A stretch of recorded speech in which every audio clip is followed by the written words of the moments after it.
Please think of your life, think of your time. আপনার জীবন সম্পর্কে চিন্তা করুন, আপনার সময় সম্পর্কে চিন্তা করুন।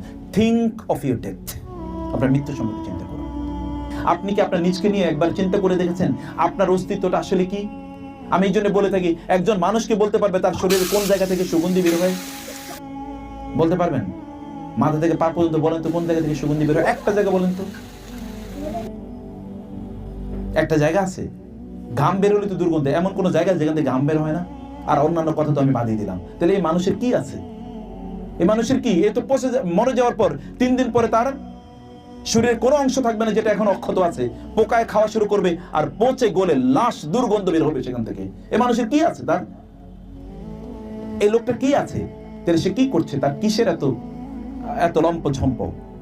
কি নিয়ে সে এত লাফালাফি করে, এত অহংকার তার, অথবা এত তার দৌড়, তার ছুট, গোল্লা ছোটের মতো সে প্রতি মুহূর্তে ছুটে বেড়াচ্ছে? তার আসলে কি আছে?